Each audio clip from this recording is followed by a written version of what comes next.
Hello and welcome to Course Like, your car brochure channel and your special edition episode for the Ford Fiesta Bravo.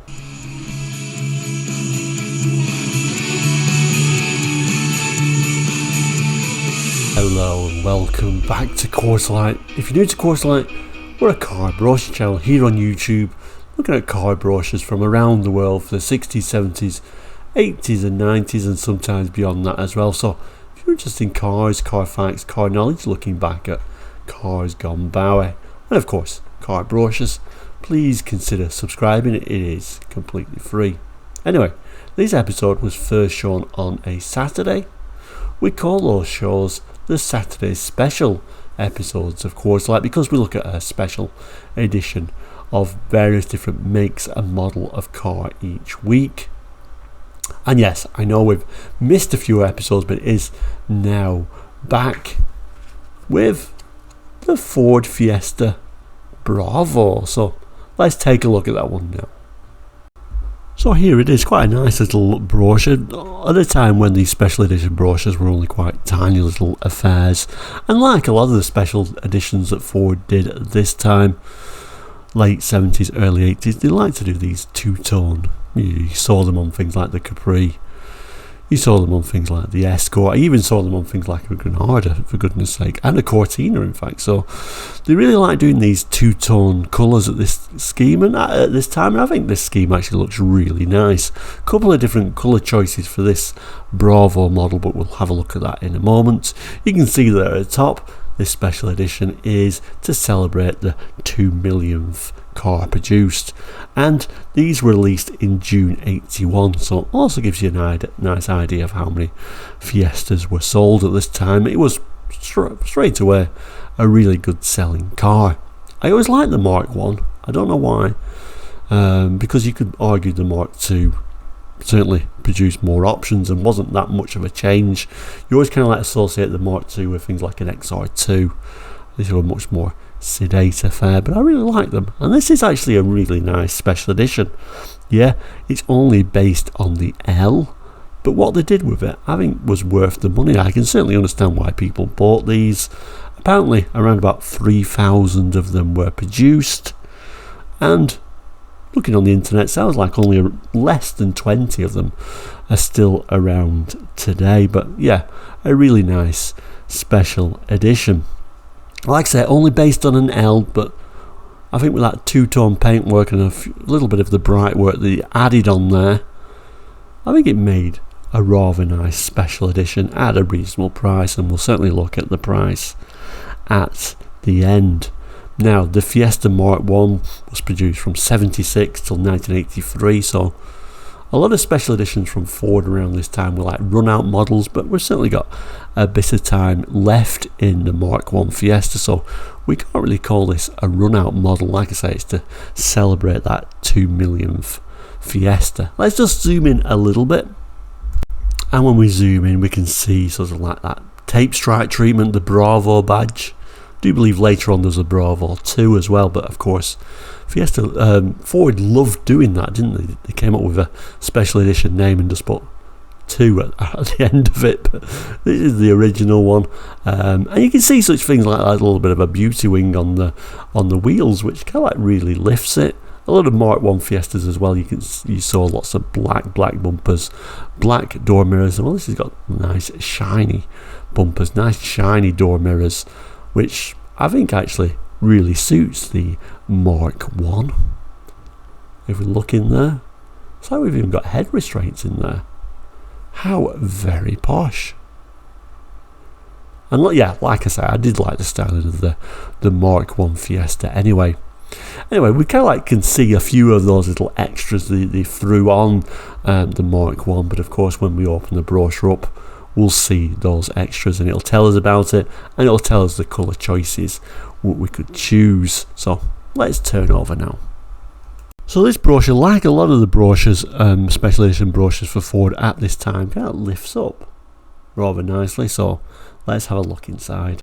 And by doing that, from what is a very tiny sales leaflet really, becomes quite nice, and they can showcase the car with quite a nice big picture. But we'll start up here where it's going on about it being a special edition car to celebrate the 2 million Fiesta again. Let's read some of the text, learn a little bit about the features you do get, then we'll come back to these lovely images. And actually, this special edition being produced in June 81 or released in June 81, this is, considering it's just a leaflet, it's in exceptionally good condition, this particular little bit of a flyer.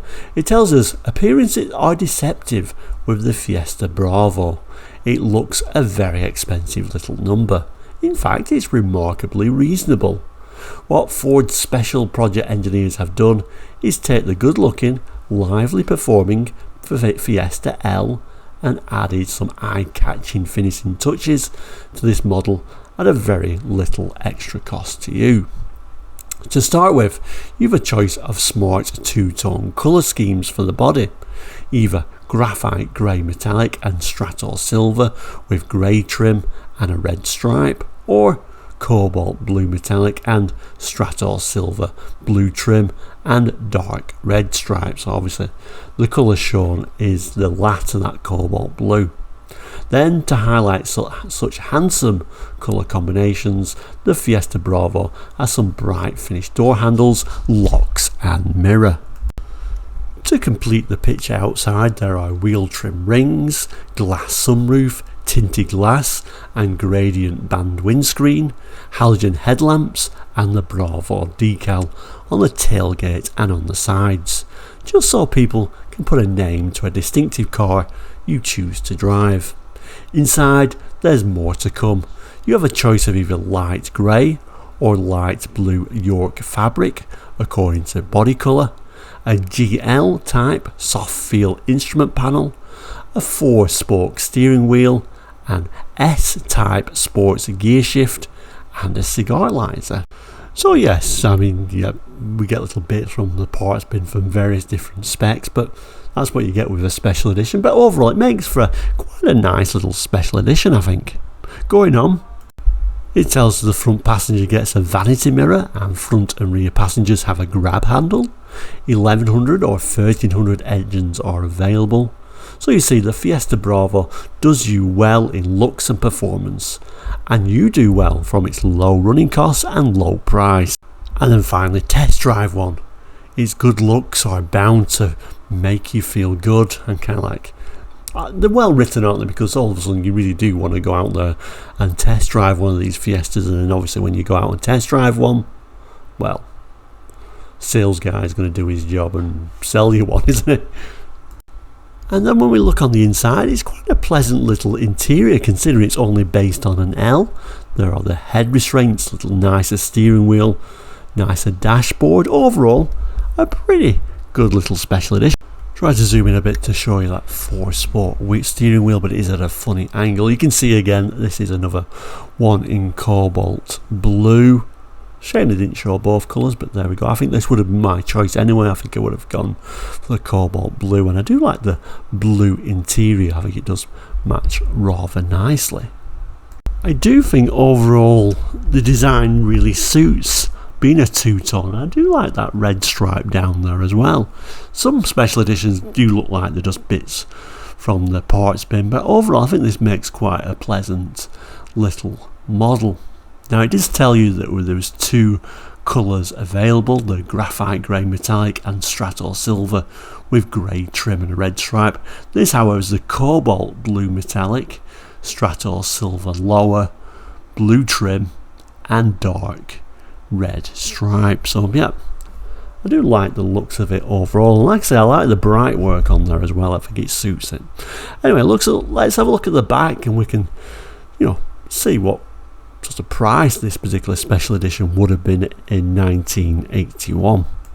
Oh, and by the way, the little bit of the small print there at the top tells us this second mirror, the passenger door mirror, is actually an optional extra. It sounds like pretty much, you can get lots of different extras from the general Fiesta parts bin. And that passenger door mirror seems to be one of those. Surprising actually when you think about today and how often you actually use that passenger door mirror when you're driving on a day-to-day basis. But at this time, Most cars were still just putting the door mirror on the driver's side in the UK. So I'll turn to the back, and rather nicely we've got the back of the Fiesta, which we'll have a look at in a moment. First of all, we can see there is a dealer stamp, so let's take a look at that. So the dealer stamp today is W. Harold Perry Limited. Not one I've heard of before. Did that turn into Perry's maybe? I don't know. I've not heard of W. Harold Perry written that way, certainly. Anyway, this is in Middlesex, so if you do remember it, just in the comments. Always interesting to hear what's actually there today. Let's have a look at the prices. Okay, again it goes through the body colours. You can see graphite grey, metallic and strato silver with a grey trim, cobalt blue metallic and strato silver lower, and the blue trim. I mean, they're both metallic, so there was no extra for that. It was just part of the special edition package. So the 1100 you can get for £4,215. The 1300, not much extra actually, at £4,395. So for what you got, I don't think it was a badly priced car for 81. So I've just quickly zoomed in to the rear of this Fiesta. Rather nice to see how it's badged, I think, and also nice to see we've got a rear wash wipe on there as well. So you can see this is a 1.1 and badged accordingly, Fiesta 1.1 at the left hand side there. You can see that badge, the special edition decal again, Bravo below. And you can also see those very simple Mark 1 tail lights and your reversing light and your rear fog light, which you had to have in the UK, kind of like tacked on as a bit of an afterthought. And then pull away, you can see the full effect of the Fiesta and that nice little bit of bright work on there. Again, we're using at this time the slogan Ford gives you more, and I guess in this special edition they certainly were giving you a little bit more. I don't think it was too much more expensive than the standard L. We can see a little bit of the small print as they always have on these little things, little clauses, etc. saying, you know, specifications, colours and prices can change at any time. No date, but we do know these were released in June 81. Designed by Fanfare Design and Print Group Limited, published by the Car Advertising Department, Ford Motor Company Limited in Brentwood, Essex, England. Printed in England by the Liverfast Company Limited, Southend-on-Sea, Essex. Oh, and I mustn't forget to add this as well, a little code at the end, FA510, for the little brochure enthusiast there. That denotes the code for this particular brochure style leaflet for this special edition Bravo. So there we go, the little Ford Fiesta Mark 1 Bravo. Like I say, quite a little pleasant little special edition. I did like Ford special editions, late 70s, 80s. I think they were my favourite periods. You do see a lot of those going on the channel. Many more special editions for the Mark 1 actually though, and maybe we'll do another one next time. But I hope you've enjoyed today's episode. Any memories of the Mark 1 Fiesta? Jot it in the comments, always lovely to hear. And certainly any memories, do you remember the little Bravo in that two colour scheme celebrating the 2 million Fiesta? And certainly the Fiesta's gone today. I don't know the total figures, but it was an awful lot more than that. It was certainly a well sold nameplate, certainly behind the Escort, but it certainly did very well. And it's one of those cars that were literally everywhere, and that's what Quarterlight's all about, remembering those everyday cars that you really didn't notice at the time, which have all but gone. But certainly thank you for watching today, and also if you've not done already, please do consider subscribing. I've added a couple more boxes there for other videos you may want to have a look at if you've got time. But finally we'll say I hope you're having a great weekend and continue to do so. And if you're not watching it on a Saturday, maybe years in the future, I hope you're enjoying the channel. We're slowly approaching, at this time, slowly approaching to the 2,000 subscriber mark, which is amazing really, and certainly we'll have some kind of special edition episode celebrating that when that target is achieved. So thank you for everyone who has subscribed. It is completely free, but you know, it shows some commitment. It shows you like the channel and you know, it makes me want to continue when I can see people really enjoying the channel. So thank you so much for every one of you for that. Enjoy what you're doing, whatever day of the week it is. All the best, and goodbye.